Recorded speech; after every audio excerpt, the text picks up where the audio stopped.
Bangsa Israel diselamatkan dengan kuasa besar. Tulah, laut terbelah, tiang api, tiang awan. Tapi tetap aja mereka ngeluh. Mereka bilang, lebih baik kami mati di Mesir karena di sana kami makan daging. Keluaran 16 ayat 3. Aneh kan? Udah dimerdekakan, masih kangen perbudakan. Tapi bukankah kita juga sering kayak gitu? Tuhan sudah tarik kita keluar dari dosa, tapi kita masih sering mampir ke tempat lama. Kita bilang mau bebas, tapi hati kita masih terikat. Israel bukan cuma bangsa. Israel adalah gambaran kita. Tuhan gak bawa Israel langsung ke tanah perjanjian. Dia bawa mereka ke padang gurun dulu. Kenapa? Ulangan 8 ayat 2 jawab, untuk merendahkan engkau dan mencobai engkau, supaya nyata apa yang ada di dalam hatimu. Analoginya begini, kalau kamu beli botol air mineral, isinya bening, tapi kalau dikocok, air bisa muncrat kemana-mana. Baru ketahuan isinya kalau dikocok. Padang gurun itu tempat Tuhan mengguncang kita. Bukan karena Dia benci kita, tapi karena Dia mau kita sadar siapa yang kita andalkan. Apakah kita percaya hanya waktu ada berkat? Apakah kita setia hanya saat hidup lancar? Jangan buru-buru keluar dari padang gurun, karena kadang Tuhan tidak mengubah situasimu, tapi mengubah kamu di dalam situasi itu. Bangsa Israel keras kepala, tegar kengkuk, penuh pemberontakan.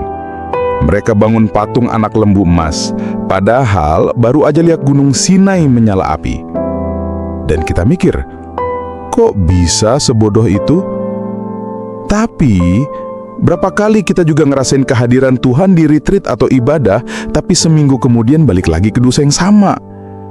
Kita ini Israel, keras kepala, tapi tetap dicari, tetap dicintai.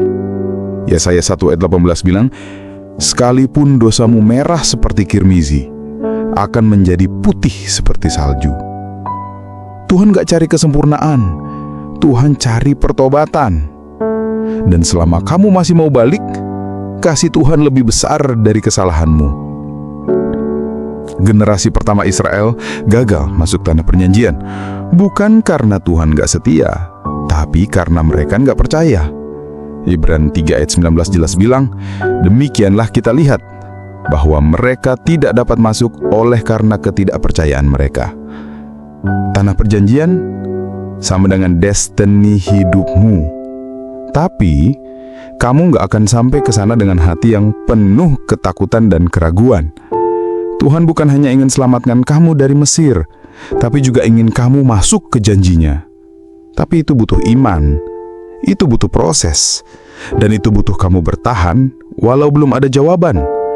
Jadi kalau hari ini kamu merasa hidupmu kayak muter-muter di padang gurun, kalau kamu merasa Tuhan jauh atau jalan buntu terus, ingat ini, Israel pernah gagal, tapi Tuhan tetap setia.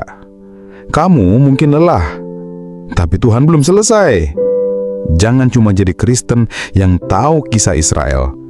Jadilah Israel yang akhirnya mengerti kasih Tuhan dan mau taat sampai tanah perjanjian. Hari ini ucapkan dalam hatimu, Tuhan, aku ini Israel, tapi aku gak mau terus keras kepala. Bawa aku pulang, bentuk aku, dan ajar aku percaya. Amin. Haleluya. Terima kasih sudah menonton video ini. Sampai jumpa di video berikutnya.